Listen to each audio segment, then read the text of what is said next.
मा चाहिँ ल हेर्नुहोस् यस्तो मस्त काम गरेको छ होइन। फुलहरू यस्तो छन्, हाल देख्न सक्नुहुन्छ। यहाँको घरको डिजाइन यस्तो हुन्छ। यहाँ रुखपातहरू फुलिसक्यो अनि सुनसान छ, सबै काममा चाहिँ जान्छन् है। यहाँ चाहिँ सबै काममा व्यस्तता बवाल छ ठाउँ चाहिँ, तपाईँहरूले देख्न सक्नुहुन्छ होइन।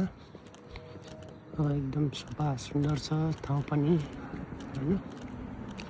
रुखपातहरू फुलिसक्यो। हेर्नुहोस् लालीगुराँसको यति महत्त्व हुन्छ यो लालीगुराँस हो, तपाईँहरूले देख्न सक्नुहुन्छ। अनि यहाँदेखि अब यो जेब्रा क्रसिङ त हामी जाँदैछौँ यतातिर होइन। यो चाहिँ साइन स्टप भयो होइन। यो चाहिँ मान्छे रोड, यो गाडी हिँड्ने वान वे यस्तो छ, तपाईँहरूले देख्न सक्नुहुन्छ होइन। यहाँको घरको बनोट र डिजाइन चाहिँ यस्तो हुन्छ है। अब किनकि वर्षमा 5-6 महिना चाहिँ एकदम हिउँ पर्ने चिसो ठाउँ, अनि प्लस 5-6 महिना चाहिँ फेरि समर लाग्छ। लागिसकेपछि चाहिँ यस्तो हुन्छ है।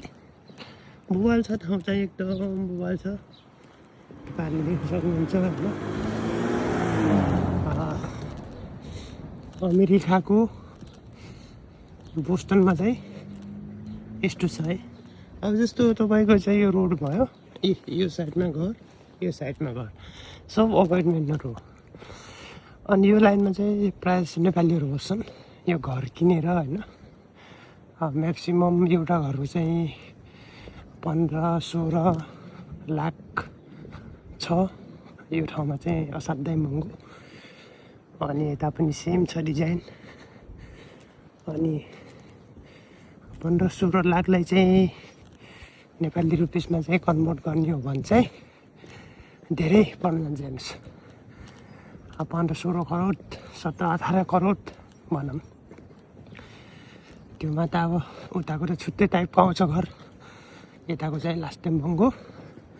अनि आफ्नो ठाउँको भूगोल अनुसार बन्ने हुन्छ यहाँको घरहरू चाहिँ, कस्तो डिजाइन बनाउने, कस्तो गर्ने भन्ने चाहिँ तपाईँहरूले देख्न सक्नुहुन्छ। आजको मौसम पनि एकदम क्लियर छ होइन, बवाल छ, तपाईँहरूले देख्न सक्नुहुन्छ। अनि अब सुनसान छ ठाउँ चाहिँ।